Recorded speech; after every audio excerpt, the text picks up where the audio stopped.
el Señor ha estado hablando fuerte a mi vida sobre su gracia, la gracia inmerecida del Señor.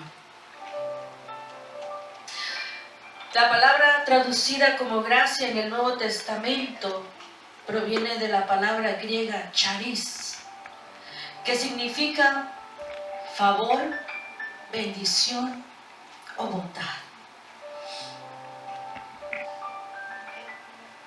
Realmente puedo sentir la presencia del Señor en su casa. Amén. Juan capítulo 1, versículo del 12 en adelante. Mas a todos los que le recibieron, a los que creen en su nombre, les dio potestad de ser hechos hijos de Dios, los cuales no son engendrados de sangre, ni de voluntad de carne, ni de voluntad de varón, sino de Dios. Y aquel Verbo fue hecho carne, y habitó entre nosotros, y vimos su gloria, gloria como del unigénito del Padre, lleno de gracia y de verdad. Juan dio testimonio de él, y clamó diciendo: este es de quien yo decía, el que viene después de mí es antes de mí, porque era primero que yo, porque de su plenitud tomamos todos, y gracia sobre gracia, pues la ley por medio de Moisés fue dada, pero la gracia y la verdad vinieron por medio de Jesucristo. Amén. Amén. Muchas veces nosotros como cristianos, que ya tenemos tiempo en el camino del Señor, quizás los nuevos apenas lo estén escuchando, y siempre nos han dicho: somos salvos por gracia. Y uno lo aprende así: somos salvos por gracia, o yo soy salvo por la gracia del Señor. Pero meditando, y el Señor me lo hacía ver, mucha gente no sabe lo que es la gracia. Y entonces es como ese regalo que nos dan envuelto, y tú dices: bueno, me dieron un regalo. Y tú ves ese regalo grande, hermoso, y tú dices: wow, qué precioso regalo. Pero está envuelto. Tú no sabes lo que hay dentro. Solo lo recibiste, pero tú no sabes qué es lo que tiene ese regalo dentro. Y es lo que el Señor me hablaba a mi corazón, y me decía: tú tienes que aprender sobre la gracia. Me lo decía a mí misma: tienes que aprender lo que es realmente mi gracia, Elia. Y tienes que transmitirlo al pueblo del Señor. Porque hasta esta fecha hay mucha gente que está dentro de las iglesias y vive atado. No vive en libertad para el Señor. Y yo siempre le preguntaba al Señor, porque gente venía y me decía: pastora, fíjese que yo no me siento libre, ahora me siento peor de lo que yo estaba allá afuera. Y yo decía: ¿cómo es posible, Señor, que la gente no pueda tener una libertad en ti? ¿Por qué? Pero es que no hemos entendido la gracia del Señor. Y es por eso que Dios me llevaba y me hacía entender que necesitamos conocer su gracia. Necesitamos conocer el regalo maravilloso que Él nos dio. Por eso Juan dice, nos habla de los que han recibido y han creído en el Señor Jesucristo. Y dice que a ellos se les dio el privilegio de ser llamados hijos de Dios. Hay algo muy importante aquí que tenemos que entender. Que nosotros no solamente declaramos que creemos en el Señor Jesucristo, es que realmente creemos en Él. ¿Cómo es eso, pastora? Yo he visto mucha gente que recibe al Señor. Usted hace el llamado y la gente dice: yo quiero recibir al Señor. O a veces los empujan y dicen: ¿tú quieres recibir al Señor? Y la gente a veces se siente presionada. La gente a veces dice, bueno, estoy aquí en medio de toda esta gente que no está muy bien de la cabeza, que llora, que ríe, que clama, que aplaude y llora a la vez. Esta gente no está bien. Voy a decir que sí. Y pasan. Pero realmente creen en el Señor Jesucristo. Porque creer en el Señor Jesús como el unigénito del Padre, el que vino a esta tierra a morir por nosotros en su sacrificio, es cuando entonces nosotros podemos decir que estamos aceptando que ese sacrificio hecho en la cruz del Calvario es quien me ha salvado y ha pagado mis pecados. Cuando yo escuchaba la ministración, Dios me ministraba de tal manera y yo decía, wow, pastor hermano está ministrando, pero lo que él no sabe es que está ministrando la gracia del Señor. Cuando él está diciendo, vino Jesucristo y él pagó por mis pecados en la cruz del Calvario y él tomó mi lugar y fui yo y debía haber sido yo quien estuviera en esa cruz, pero fue él y por su gracia somos salvos.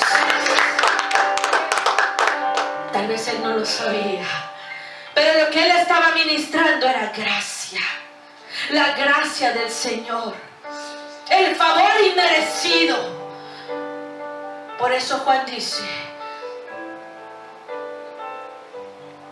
aquellos que creen en Jesucristo.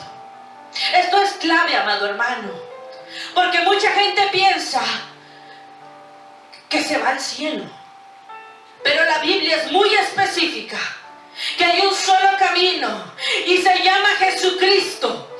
No hay más. Mucha gente allá afuera puede decirle, no, mire, yo también voy para el cielo, pero si no creen en el Señor Jesús, déjeme decirle que no van al cielo. Perdónenme por quitarles esa venda de los ojos, porque sé que otras personas escucharán esta palabra. No es así. Jesucristo es el único camino y es la única verdad, y por él hemos sido salvos. Juan hablaba y decía, los que son hijos de Dios creen en mi Hijo. ¿Sabes? Hay gente, y usted la ha visto, que anda de casa en casa tocando la puerta, pero no creen en Jesús. Ellos hacen eso porque quieren ganar horas dentro de su congregación. Y usted los conoce. Que si usted les abre la puerta no saldrán de su casa. Usted sabe de quién yo le estoy llamando. También hay gente que anda en bicicleta, usted la ha visto. ¡Wow! ¡Qué serviciales son! Y hasta le enseñan inglés a usted, si no sabe. Y le dicen, yo le limpio aquí el patio, y yo le hago aquello, y le hago esto, y son súper serviciales. Deberíamos de traerlos para que sirvan, pero no van al cielo, porque ellos creen en otra persona, en su profeta llamado Espíritu. Es triste. Es triste como el enemigo pone esa venda en los ojos de las personas y creen que muchos que por obras serán salvos. Es triste. Pero más triste es cuando un cristiano no conoce el regalo que Dios nos ha dado a través de nuestro Señor Jesucristo. Porque no solamente nos dio la salvación, también nos dio la salud, también nos dio la libertad. Pero muchos siguen atados.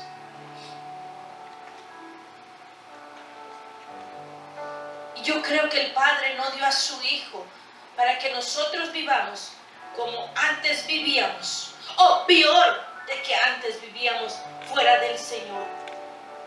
Yo he escuchado cristianos que dicen, a mí me iba mejor antes que ahora que estoy en los caminos del Señor. Usted ¿Usted ha escuchado eso? Hay cristianos que quieren seguir viviendo una vida en el mundo y viniendo solo los domingos a la casa del Señor, porque no han encontrado la libertad en Cristo. Juan dice, nos habla de aquellos que no son engendrados de sangre o carne o voluntad de varón, sino de Dios. Oiga usted, nos está hablando del nuevo nacimiento.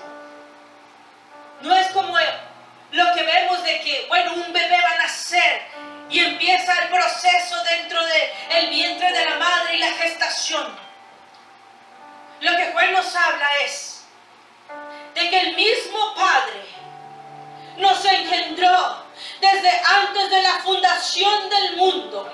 Si usted está aquí, no es por casualidad, es porque el Padre mismo, desde antes de la fundación del mundo, Él ya nos tenía preparados para este tiempo, para hacer su obra, para declarar sus maravillas, para hacer su voluntad. He entendido que no está en mí, no está en mis fuerzas, está en la voluntad del Padre. Yo quiero que tú entiendas que el Señor ya nos tenía preparados para este tiempo. Y usted mira, pastora, entonces yo creía que yo había decidido seguir al Señor. Amado hermano, déjame decirte que Dios mismo había puesto algo en ti para que en el momento que te hablaran de su Hijo, eso se activara. Y entonces tú dijeras, wow, yo eso nunca lo había escuchado. Yo nunca había escuchado de un Dios que me ama, de un Dios que me perdona, de un Dios que me salva, porque yo no lo había escuchado. Wow, cuando yo escuché del Señor Jesús y escuché de ese Dios que me ama, me amó desde antes de nacer, me amó cuando yo andaba en pecado, me amó en este momento en el cual yo vivo. ¡Wow! ¡Qué maravilloso es ese Dios! Yo no sé si para ti tenga ese significado, pero Dios no nos ha amado en este momento. Él nos amó desde antes. Y es por eso que Él puso algo en nosotros que no se llenara con cualquier cosa. Y ese espacio era para Él en nuestro corazón. Era para Él y solo para Él, para nadie más. Hay gente allá afuera que está vacía y busca en los placeres del mundo saciarse, llenarse. Pero yo les digo que jamás lograrán llenar su vida hasta que encuentren al Señor y se arrepientan de sus pecados y vengan a Él y puedan estar con Él y Él con ellos. Los profetas hablaban de que vendría un Salvador. La gente esperaba a alguien revolucionario, a alguien que pudiera darles un lugar en la sociedad, a alguien que pudiera cumplir sus expectativas, a alguien el cual podría cumplir hasta sus caprichos. Pero Jesús fue diferente. Jesús dijo, yo no vine para aquellos que se creen que son santos. Escucha bien, iglesia. Porque ahora en este tiempo la iglesia ha caído en un legalismo y rechaza a toda persona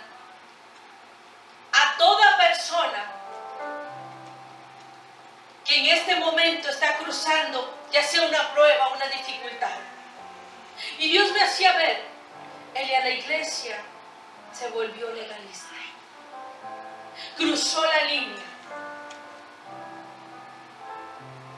Y lo que Dios nos enseña es que Jesús vino por los pecadores, por los quebrantados de corazón, por los marginados. Yo no sé tú y dónde el Señor te encontró, pero sí sé dónde me encontró a mí. Y Él tuvo misericordia de mí, y su favor me alcanzó, y su amor me cubrió, y me dio la salvación.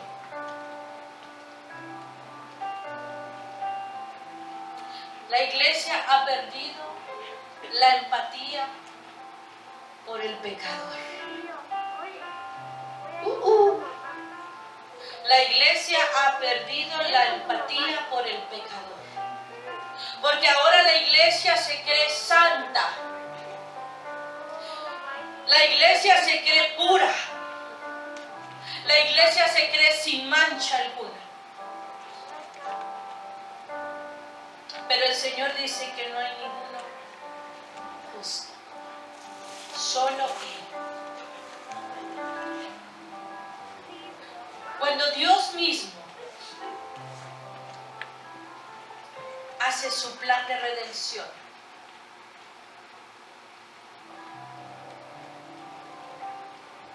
lo hace sabiendo que nosotros no podríamos cumplir todas las expectativas.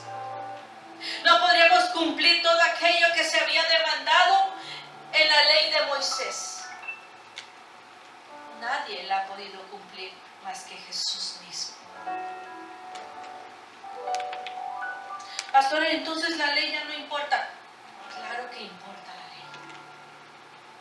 Porque el Señor mismo Jesús dice, si me amáis, guardaréis mis mandamientos. Pastor, entonces ¿cómo es que soy libre de hacer lo que yo quiera en la gracia, pero ¿y la ley? La gracia del Señor nos cubre, pero no para un libertinaje. Usted no va a mancillar el regalo que el Señor mismo le ha dado. La gracia es mucho más que una dispensación de lo que muchos hablan. ¿Ustedes han escuchado la dispensación de la gracia? Es mucho más. Juan 17:1 dice, estas cosas habló Jesús, y levantando los ojos al cielo dijo, Padre, la hora ha llegado. Glorifica a tu Hijo, para que también tu Hijo te glorifique a ti. El Señor Jesús dijo, Señor, Padre mío, me has enviado con una misión. Me has enviado a salvar a Víctor. Me has mandado a salvar a Manuel, a Mario, a todos los de voz de Dios. Y he acabado la victoria, he acabado la batalla. Ahora, Señor, glorifícame. Pero algo muy maravilloso que existe en este pasaje de la Biblia. ¿Tú te imaginas al Señor Jesús sentado en su trono y el Padre viendo que nadie puede con la ley, que todos pecan y que cada día mueren más y más animales en el sacrificio, porque todas las personas no pueden cumplir sus mandamientos? Y ahí el Señor Jesús, yo me lo imagino, yo no sé tú, pero yo me imagino el dolor del Padre. Pero tenía que haber en Jesús mismo, en el Hijo de Dios, esa convicción de decir, yo voy por ellos. Yo voy por ellos. Y yo haré ese sacrificio, el que tú estás pidiendo, para que ellos vengan a mí. Oye bien, porque Él dice, los que tú me has dado. Los que tú me has dado. Yo meditaba en este versículo y en la manera en como el Señor Jesús viene a esta tierra a cumplir el propósito para el cual el Señor, el Dios Padre, lo había enviado. Y era salvarte a ti y a mí. Y era para darnos esa libertad de la cual ahora gozamos. Yo no sé, pero creo que en el momento que podamos comprender la gracia del Señor, no va a haber más obstáculo o no va a haber más sermón para que te digan, levanta tus manos para que adores al Señor. Ven y adoremos a Dios. Creo que aquella persona que conoce la gracia y sabe lo que significa la gracia, tú vas a levantar tus manos antes de que la persona te diga, vamos a adorar al Señor, y tú agradecido en tu corazón puedas levantar tu mano y decir, gracias Señor por salvarme, gracias porque me has guardado, gracias por todo lo que tú me has dado. Tiene que conocerse la gracia en medio de nosotros. Tenemos que valorar el sacrificio. Pastor, es que yo soy muy callado. Yo adoro en la intimidad. Ahí es donde yo me derramo delante del Señor. Yo no necesito venir a demostrar absolutamente nada, porque soy pero tan espiritual que yo puedo hacerlo en mi casa. Gloria a Dios. Pero una de las cosas que yo entiendo es que lo que se hace en lo oculto o en lo interior de tu casa, en la intimidad, se demuestra en público. ¿Qué quiere decir? Que si tú eres un adorador en tu casa o en tu intimidad, lo vas a hacer en público también. Un adorador es un adorador adentro y afuera. Ahí no hay plan más. Usted es lo que es. Es por eso que mucha gente se le tiene que rogar para que vengan y adoren al Señor. Amado hermano, usted venga al altar y derrame aquí sus lágrimas. Déjeme decirle que es lo más maravilloso que el Hijo de Dios puede hacer. Porque tú has entendido que no es por ti, que es porque Jesús murió en la cruz. Es que tenemos el privilegio de poder entrar delante del Dios Padre y poderle darle gloria a Él. No es porque somos bonitos. Romanos 3:10 dice, no hay justo ni aun uno. Tuvo que venir el Hijo de Dios a rescatar lo que se había perdido. No hay justo ni aun uno. Yo hablo ahora para aquellos que creemos que todo lo sabemos. Creemos que todo lo que hacemos está bien. Creemos que todos nuestros pensamientos y acciones son perfectas. Y me hablo a mí misma. Porque yo no sé si usted ha escuchado, pero como México no hay dos. Y no se meta con México, porque se mete con todas las personas de México. ¿Por qué le digo eso? Porque nosotros los mexicanos estamos muy orgullosos de nuestro país. Ay, ¿por qué no están allá? El Señor sabe, porque nos venimos aquí a predicar su palabra. Yo no sé con qué propósito lo trajo el Señor, pero yo sí sé por qué Dios me tiene aquí. ¿Qué quiero decirle? Que nosotros muchas veces nos creemos perfectos, amados hermanos. Aún estando conviviendo con nuestra pareja, creemos que nuestra pareja es la más imperfecta y que tú eres el más perfecto. Y no hay nadie que sea más perfecto que tú. Solo Dios. Ah, pero tú debajo de Dios estás tú. Tú eres el más perfecto después de Dios. Y tú siempre tienes la razón. Siempre tienes la razón. Nadie más tiene la razón. Estamos mal. Porque el Señor dice que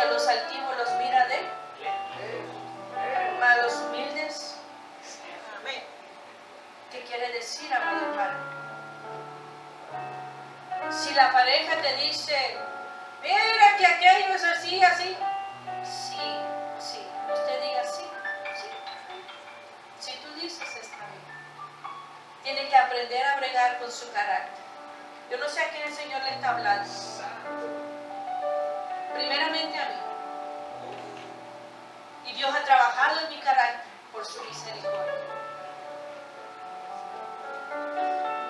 Efesios 2, del 4 al 7 dice, pero Dios, que es rico en misericordia, por su gran amor con que nos amó, aún estando nosotros muertos en pecados, nos dio vida juntamente con Cristo. Por gracia sois salvos, y juntamente con Él nos resucitó, y asimismo nos hizo sentar en los lugares celestiales con Cristo Jesús, para mostrar en los siglos venideros las abundantes riquezas de su gracia en su bondad para con nosotros en Cristo Jesús. Denle un aplauso al Señor.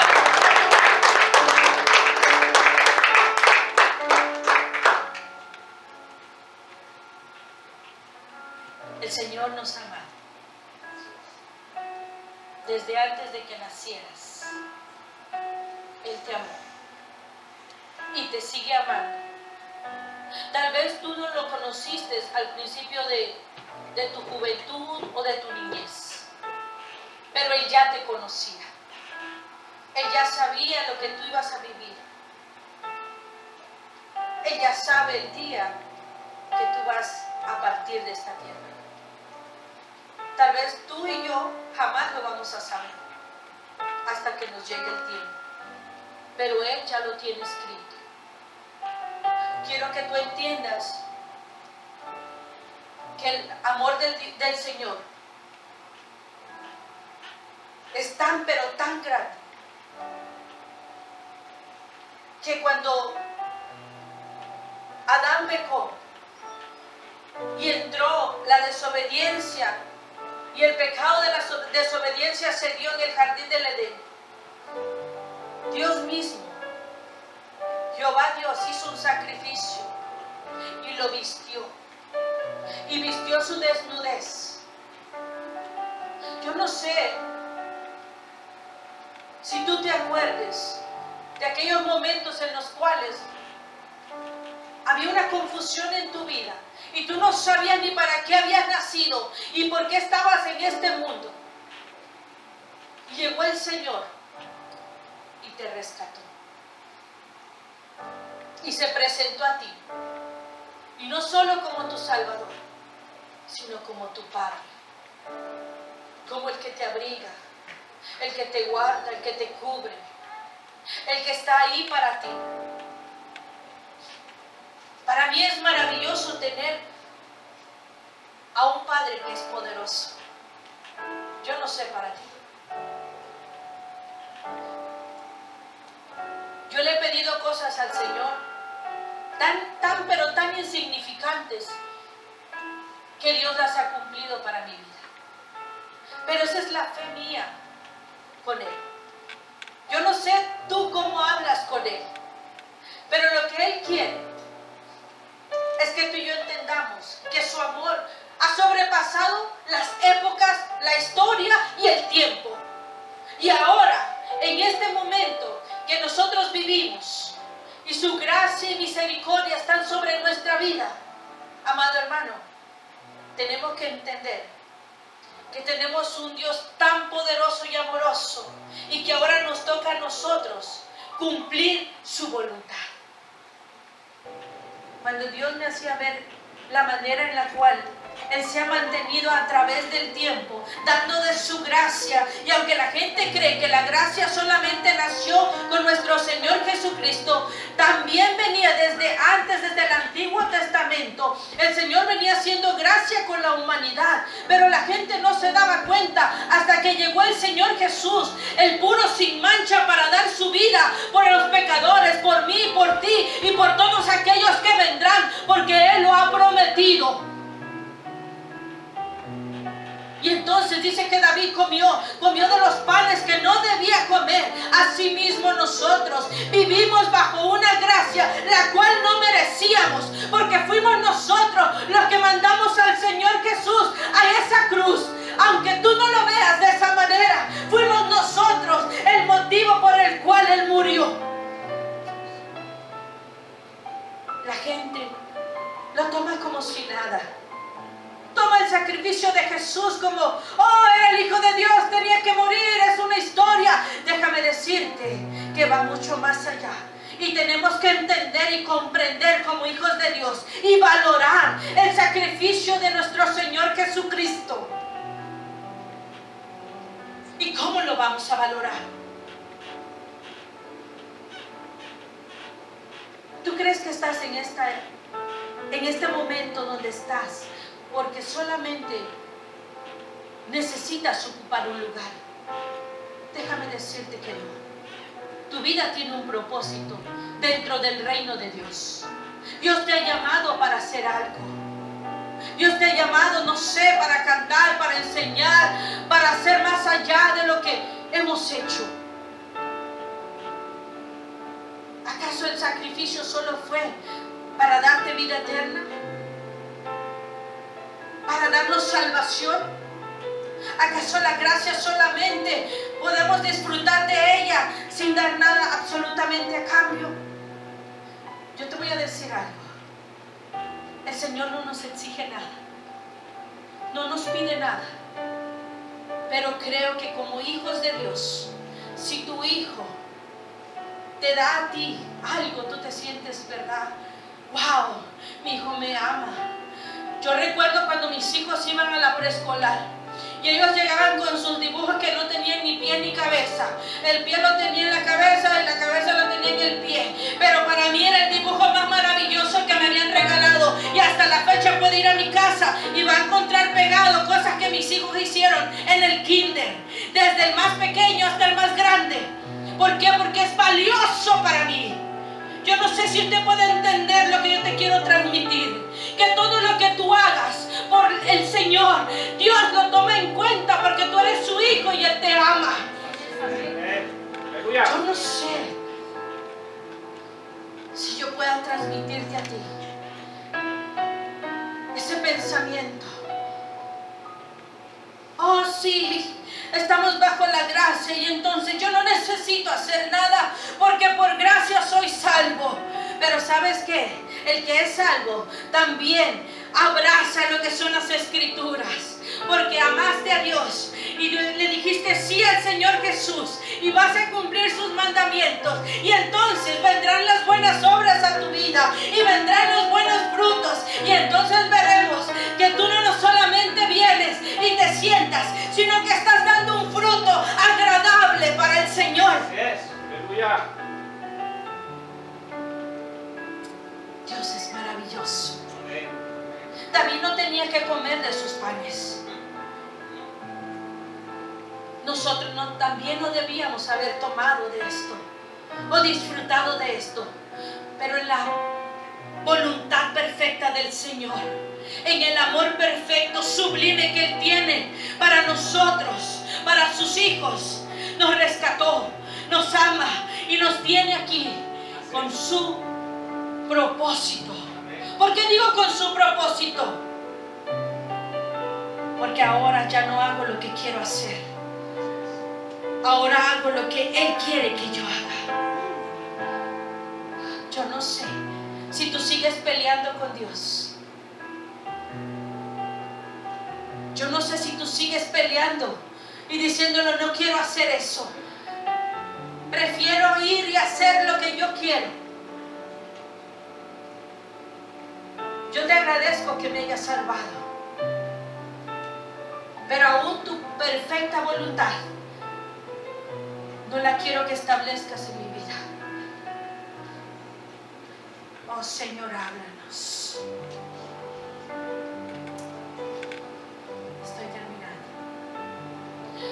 Apocalipsis 3:17 dice: porque tú dices, yo soy rico y me he enriquecido y de ninguna cosa tengo necesidad, y no sabes que tú eres un desventurado, miserable, pobre, ciego y desnudo. Pastora, ¿pero por qué nos dice eso? Porque quiero que entiendas que aquellos que no reconocen el sacrificio de Jesús,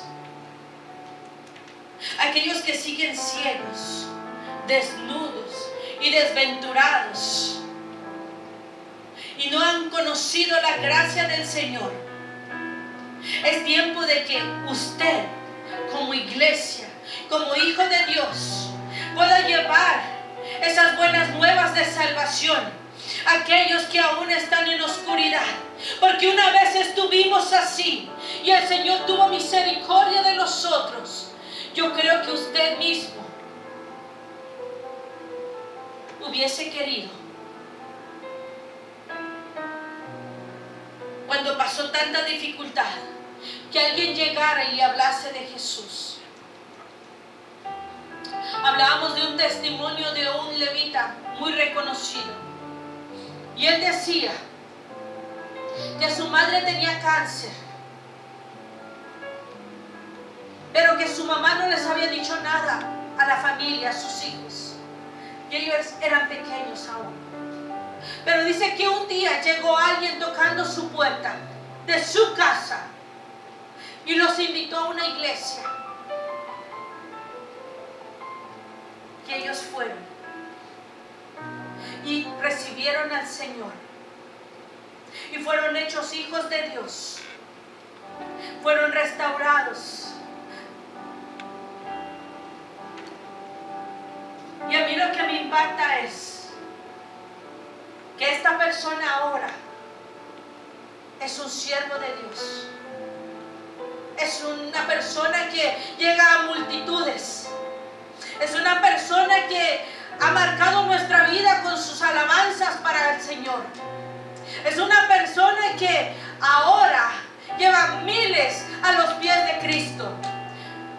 Iglesia, tenemos que despertar, porque el Señor nos ha dado la gracia y ese regalo tenemos que enseñárselo a aquellos que no lo han conocido. Yo no sé, y tú tampoco sabes, si la persona que está a tu lado es una persona llamada a las multitudes.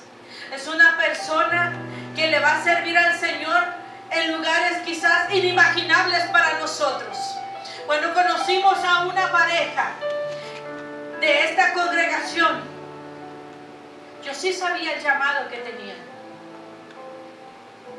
Pero lo que yo no sé ahora es hasta dónde Dios los va a llevar. Pero lo que sí sé es que Dios los va a levantar y Dios los va a poner en lugares altos y Dios los va a llevar a muchas naciones, porque el Señor no se queda con poco. Cuando tú le das todo, Él te da mucho más de